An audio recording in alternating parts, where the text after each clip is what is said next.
We're now back in session. Okay. Bring it on. You have a motion? On the property valuation for Brandon? I move that we stick with the $25,000. Okay, a motion by Fred, Second. second by Marisa, all those in favor? Alright.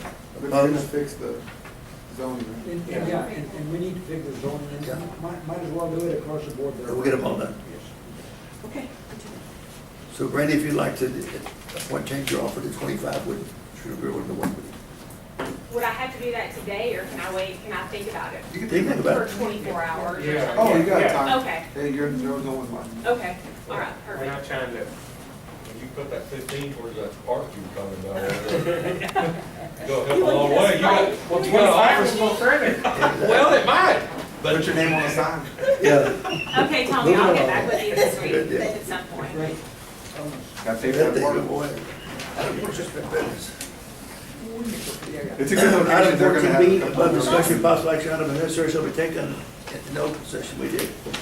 Item number 11, discussion and possible action item, Aaron Farmer, SVP, the retail coach, is here to offer his firm's proposal for comprehensive retail recruitment and development plan year 2. Aaron? You're not here. Where is he? I don't know. He's right here. I ran to the bathroom. That was quick. You didn't know we could work quick? Hey, sorry about that.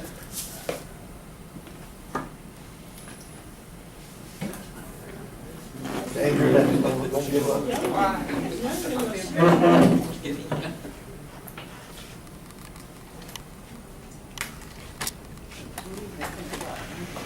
All right, I think this is coming back on. It went to sleep here.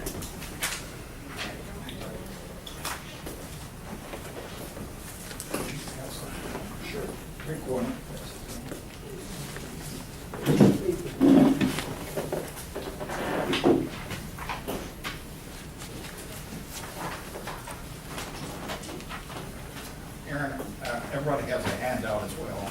Oh, okay, perfect. Perfect. Thank you, Tony. Is it okay? Can I go ahead and get started? You're ready. Awesome, thank you. Well, for those of you, I know several around the table here, but for those of you that don't remember me or don't know me, Aaron Farmer, Senior Vice President with the Retail Coach. We've had a little bit of history in working with the Floresville EDC. We did some work from a data standpoint back in 2011, really trying to get a feel for who could come here, who could be successful from a retailer, restaurant, developer point of view, what the demographics were, what the trade area was. And then we worked with you most recently in 2015, kind of into 2016, actually developing that profile. Marketing, going out to conferences, representing Floresville, doing outreach, some recruitment to retailers, restaurants, and developers.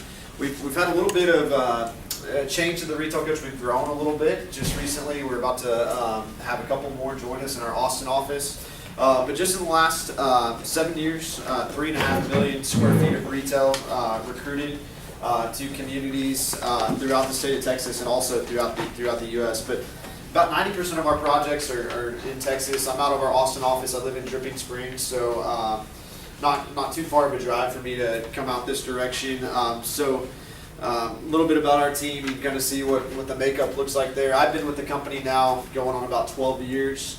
Some of the most recent successes we've had just in the last few years, we've had many more than what are up here, but you can see really a mix of large retailers and restaurants and also the smaller retailers and restaurants. And really right now you're seeing a resurgence, or not a resurgence, but just an emergence of these regional restaurants, these regional retailers coming out of the, opening up in Central Texas, South Texas.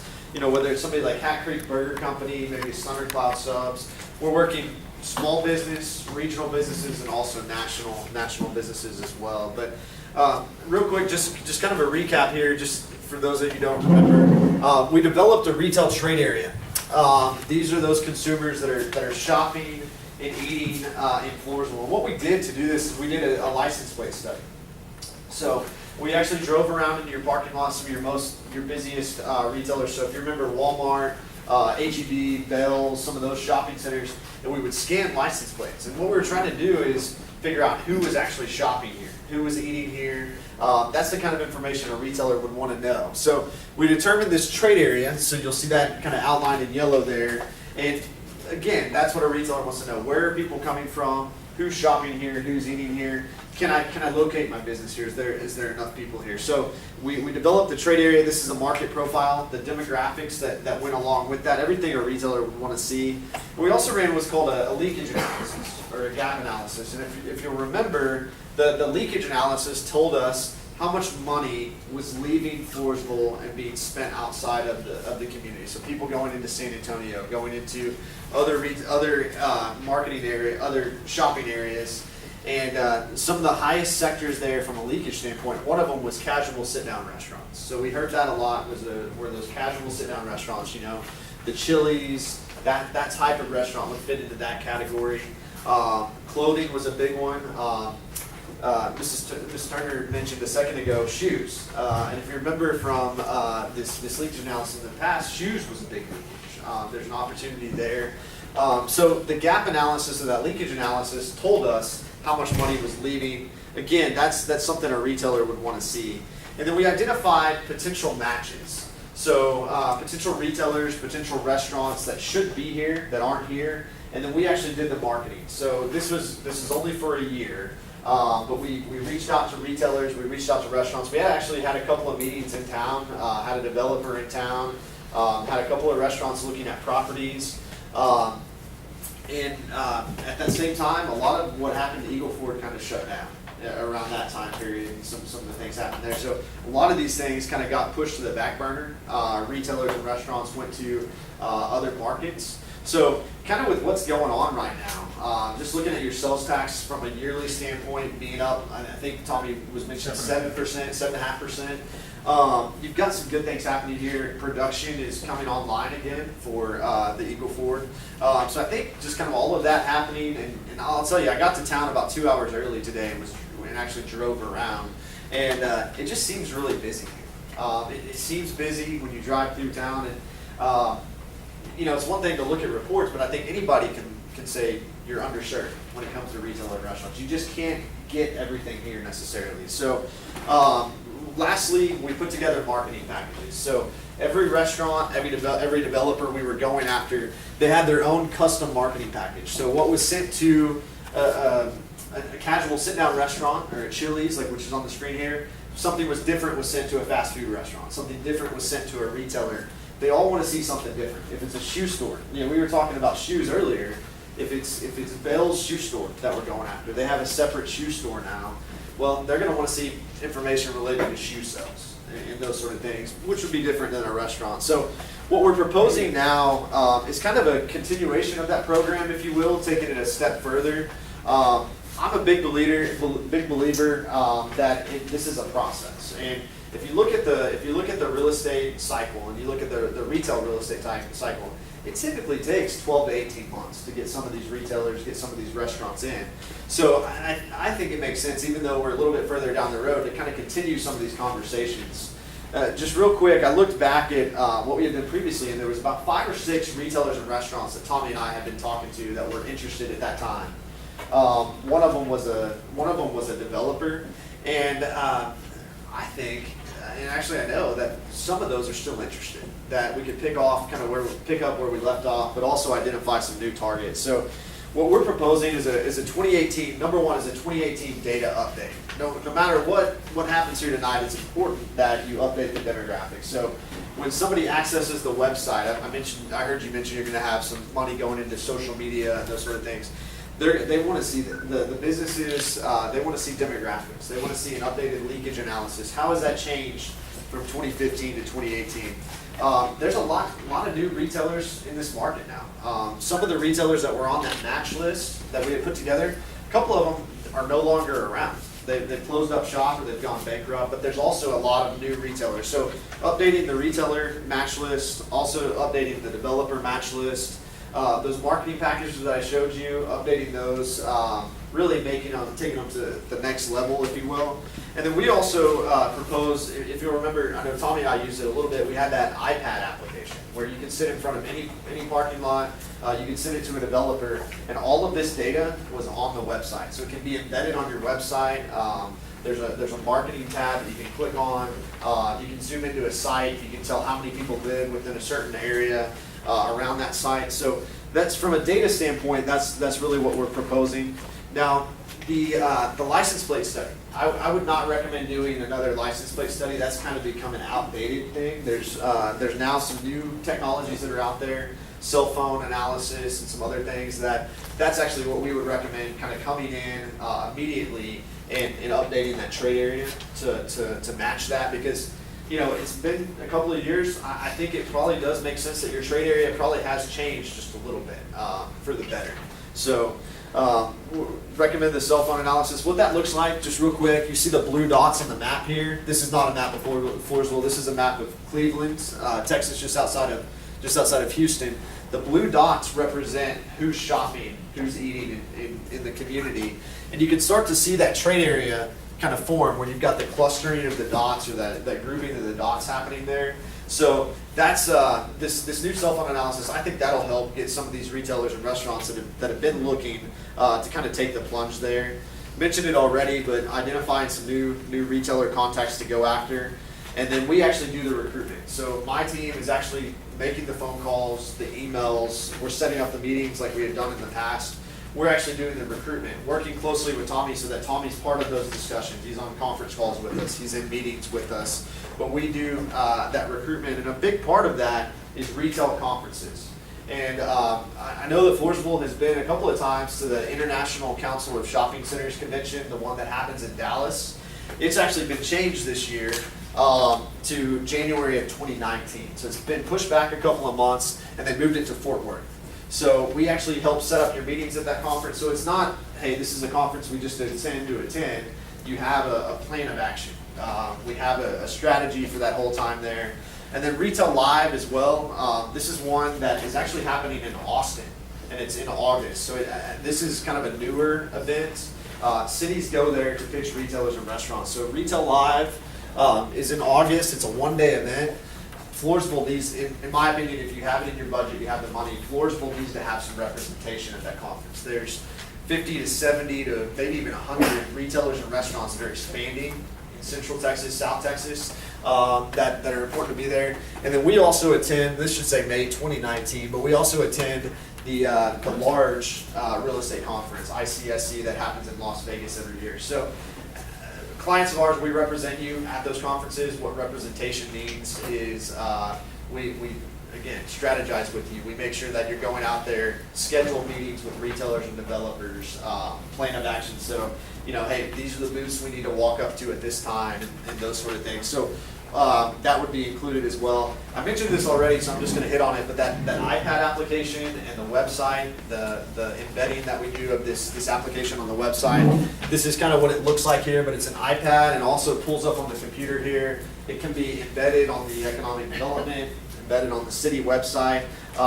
Basically, it's just, instead of having reports in a package like this, you can visualize it. We can say, show us how many people live within this certain area. It'll actually pull up that map. It'll show you that information. So it's a newer way to get in front of those. But managing the project, 24/7 access to our team, bi-weekly reporting. So every 2 weeks, either a phone call or a conference call with Tommy to make sure we know what's happening at all times.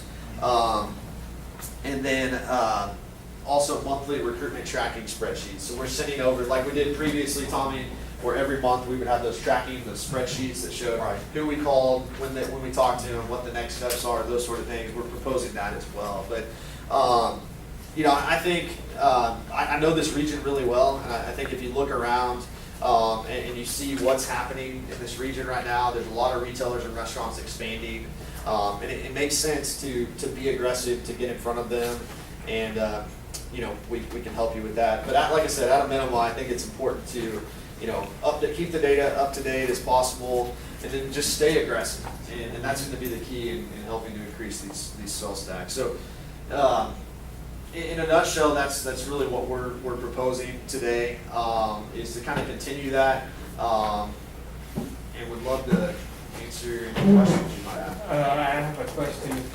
Yes, sir. The last time you did this for us, what was your performance? I mean, Sure. did you bring any businesses to Floresville? So the last time we did not. In 2011, when we first started working with you, I think it was 2008 time period, we actually helped bring in a couple of different restaurants. We worked with Whataburger, we worked with a couple of different restaurants, and a couple of different retailers that ended up are actually here in the community. I don't want to say we're the only reason they came in, because obviously this is a good market, but we were involved with them. At the end of this last time we worked together, at the end of the year, we had about 5 or 6 retailers and restaurants that were interested in coming. And then I don't know actually what happened, but we weren't under contract anymore. So I will tell you, in our spreadsheets kind of backs it up, there was a lot of recruitment that took place, and there were some interested retailers, but that ended in 2016. So this is $20,000 a year Yes, sir. ongoing. So that's our recommendation. And we let you, we don't sign you to a 3-year contract or something like that at the beginning. We give you the option to renew that project.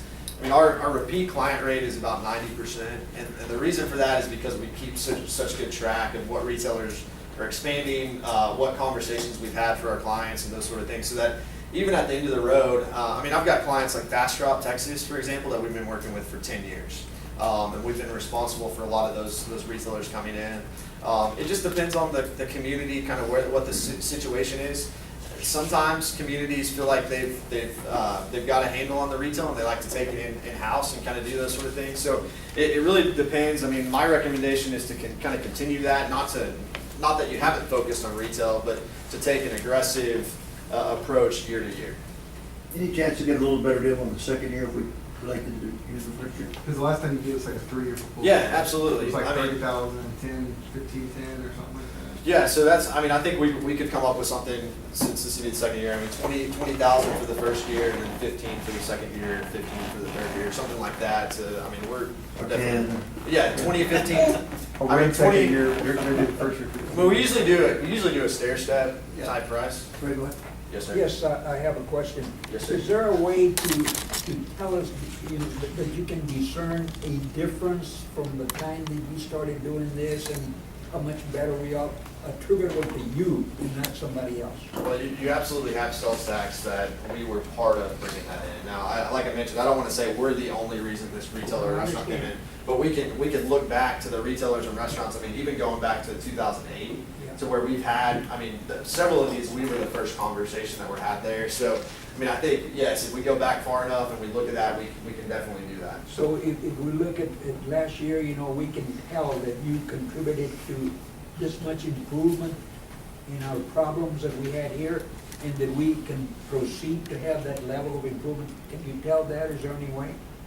I think what I look at, to be honest with you, what I look at is I look at kind of what happened in 2015, 2016, where you kind of saw Eagle Ford kind of go down, and everything kind of fizzled out. And remember, everything, it was crazy here, all the hotels were full, everything was happening here, and then it sizzled out just a little bit.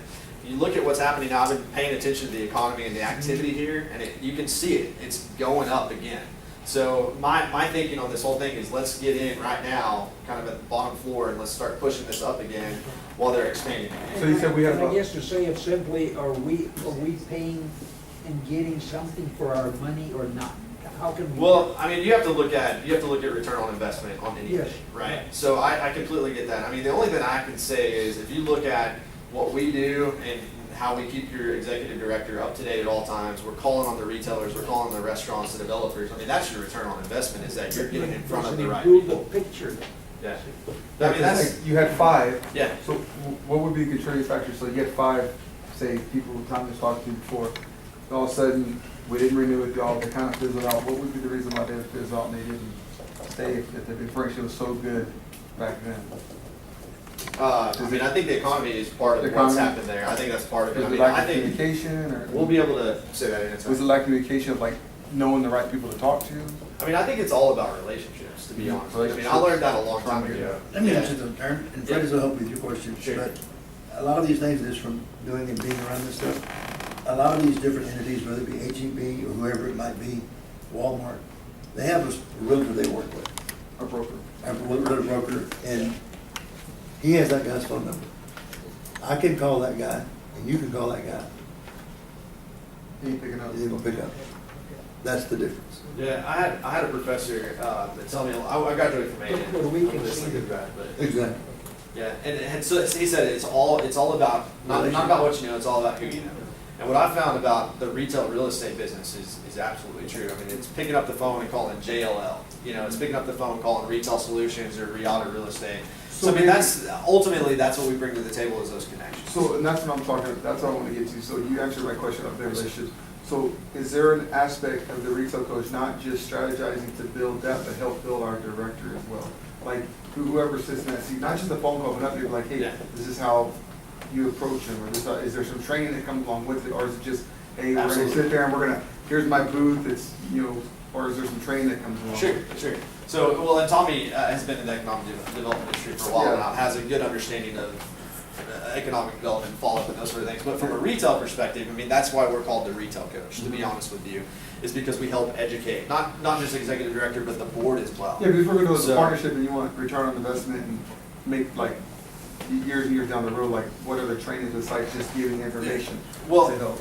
so what's gonna happen is, once we start having these conversations, we're gonna bring Tommy in with us to these conversations. So he's there to know, hey, we're talking to this restaurant and we know they want 2 acres of land. Well, we're gonna have to work, Tommy and I are gonna have to work closely together to find that 2 acre property. And so that entire part is gonna be the education process.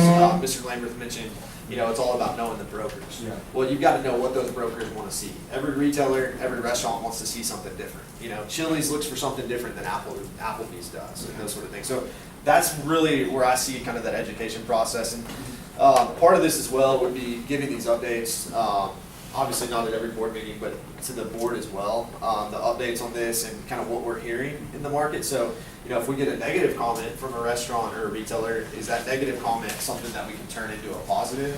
So that's what we really try to do is, hey, XYZ says they're not ready yet, they need you to do this. You know, that's how we would kind of approach that as well. Does that help? No, that helps. Yeah. But I'll tell you, I've been coming to Floresville for years. Back when you were in well, I guess y'all just moved offices recently, but at the old office, City Hall for years. And I got into town early, you can see a genuine difference in the activity in this town from when I was coming here 10 years ago. I mean, activity has picked up tremendously. My goal is, if we can get those site selectors, if we can get those brokers to town to jump in the car, you know, to jump in that 4-wheel drive you were talking about or whatever, go see these sites. You know, go see these sites. That's end of the day. Can we get them to the market? That's the goal. Mr. Chairman, I have a question. Yes, ma'am. Okay. What do you want to help people? I'm just saying. Why don't y'all just go fight and get it over with? I was just saying. that, you know, I think one of the problems that we have for Floresville, and I know EDC, but I said the city too, that I don't have the information that I need that I can give on to be able to say, here's Floresville. I have a wonderful folder that I made up. I have a map that I have that somebody helped me write over there. But I need to be able to tell a story to say, the Whataburger, we had a conversation in the hallway, the Whataburger, 2 o'clock at night, has a line. Okay, but I need to know what those numbers are so I can go tell somebody. The hard part about selling Floresville is that we don't have as many rooftops as people like to see. And it's hard for retail people to understand that somebody's lived in a mobile home for 22 years. So they see it's the transient community. So we need to be able to sell this, that there are people who live in trailer homes for 22 years. So I know we had that conversation about Whataburger out there, and I was just thinking about what you were saying about 2 a.m. The line at Whataburger is backed up. This cell phone analysis, what's really neat about this is you can actually break it down by time of day. So certain restaurants, certain retailers look for, you know, they want to see the dinner crowd, or then you see the lunch crowd. With this cell phone analysis, we can actually say, hey, pull up who's here between 7 p.m. and 2 a.m. It'll actually show that crowd, and then you can compare that to the daytime crowd. It has to be something that I can translate, or that when I run into somebody, or run into somebody, that we have a folder that I can say, here it is, this is the story of Floresville, this is where you can come make your money. So what we would do is develop that market profile, this package of information, if you will, like you're talking about here. But do that they would get it? include- I mean, you said that you put a package together for the restaurant, you put a package together for this, but do y'all have a copy of that package that you put together back in the day? I think it's a good idea. I mean, if you do it, that's where I'm talking about the training, because it's one thing to have it and call Tommy, but if we're not all speaking it out there on a day-to-day Yeah. basis, that you're not gonna bring it down. So what I would They'll do- say, look, hey, there's slippage, and then word of mouth and just. Well, what I would say is just as part of this process is that once we have this data updated, I would just say, let's have a lunch retreat or, and we'll come in and we'll go through all these reports and we'll kind of educate you on that. Like a training. Yeah, exactly. We'd be happy to, all by lunch, we could do that. So I think that the next step, I think Ray was right on the money earlier, is maybe a stair step, not just, hey, here's up front, because it's shock and awe, you know? So if we're gonna go into this and stick with it, we do a commitment, maybe 2 or 3, but where the prices are, you've already invested 30 grand into it, right, I think? What did we- 30 was two 2 years ago? 2 years. So, 3 years. you know, we took it 3 years ago, we took a couple years off, but what does that look like coming back into it? Yeah, so I mean, So it could be- I could easily stand up here and Yeah. say, I mean, we proposed 20,000 Yeah. for the first year. I would do kind of a stair step, 15 and then 10 for year 2 and year 3. So maybe like a, something. And the reason we can do that is because this is not somewhere we're starting over. We've got at least the base trade area, we've got a base knowledge of the community that we're not having to refamiliarize our staff, I'm not having to refamiliarize myself with the market. I mean, I'll be honest with you, a lot of those properties that were for sale are still for sale. Still have a good understanding of those marketing pieces, those site profiles we put together. Really, we just have to update those and they'll be ready to go. Henrietta, one thing that you touched on is about the rooftops, and not to confuse things, but we have a census, we have rooftops, but there's also a deal that he works with, he'll enter the numbers, but you have basically your trade area. Yeah. And even though we only have X rooftops or X people, our trade area here, people that come through here, probably in excess of 50,000 people. What do you think? Absolutely. And that's something that people don't realize. They think, well, my gosh, you only have 8,500 people in town, you only have 35,000 in the county. And that's what we can But say. your trade area is really over 50,000. Because what become a community town is because they look at the lunch market. Because the biggest retailers in school, they know they only have 30 in lunch. So how many people commute to San Antonio? Well, we need to prove that people are here with that cell phone analysis. They're here from this time, so you know we're not a community town anymore. This data says they're here, so we can get those restaurants back. And that trade area, just for reference here, in 2015, it was 54,000. So, I mean, it's only gone up from there. So. I wasn't too far off. I like the time frame, because like that's every time I've ever heard people say, well, you are a commuter town, and then the visit will, if you pull up, say, well, this time people are eating here or staying here, you know. Well, and I think too, like something like a 24-hour restaurant or something like that. I mean, Whataburgers, I think. Yeah, IHOP or something like that. How do you 24-hour market it? restaurant like that. Maybe something like that could be, you know, these numbers would help support that. Yeah, how do you market it to McDonald's or like to IHOP or Yeah. Burger King and things like that? And then we have the site location and the availability of the site location is gonna be important. Yeah. But also, with the numbers we're pulling in right now, it's not always easy for me to get the numbers because they have to try to get HB numbers and have to. Yeah, I'd be more willing to accept it and move on with it with like a contract with multiple years, showing that if we get into this year is this price, and that price. Just so we can show to our taxpayers. Yeah, I mean, so I think you've got a contract or a proposal in front of you for 20,000, and I can commit to year 2 would be 15,000, Okay. year 3 would be 10,000, we're on the record here, So, I mean, do you wanna, like I said, can we make a motion to move forward with it? Well, how often is it updated? I mean, over a 2-year period? Is this a continuous update? Every or how year? is it? So every year we'll update the data every year. So 2018 is what we have right now, and actually it's funny timing. Do you go to those conferences with them? It's funny timing right now. Yeah, the one in Austin. Yeah, I think that'd be a good one for y'all. But with the timing right now, we would actually update the data right now for 2018. But since we're halfway through the year, we would also update 2019. So the 20,000 is going to include that data update for 2018 and So you're gonna 2019. be a year and a half. But Yeah. you need to give them direction. Are we focusing on 181, like a 181? In downtown. Are we focusing on downtown? Yeah, we wanna, I mean, because because he can't. 181 C Thank you. Street. There's not Make a, that loop, like 181 C Street, come around Standish. there's not a, you know, plethora. I mean, the people who wanna go downtown to those small boutiques is not the same people that you want up front. Of course, I wanna go on record, I want a Chick-fil-A. You know, Vernia got Burger King, They got come on, I Burger stop King, there. We need a ribeye steak cheater than Chick-fil-A. So I would say like if we could do the loop, you know, 181, you come down C Street, over and up. Standish is prime mark, I mean, Yeah, you and you can, look, I mean, that four corners right there, and then you look at Church's Chicken, it's gonna be all new, I can't wait, they're gonna be open up next Wednesday. Yeah, this is exciting. you're gonna curb the front, so that you can kind of park there. Yeah, I mean, obviously, if you look at those restaurants that are doing the remodels, or they're doing that, or coming in and redoing all of that, they're doing that because they're doing well there. Yes. And that the market is good, so that's positive. Go ahead and make your motion. Go ahead, Tim. Make the motion. Well, I make a motion that we move forward with the retail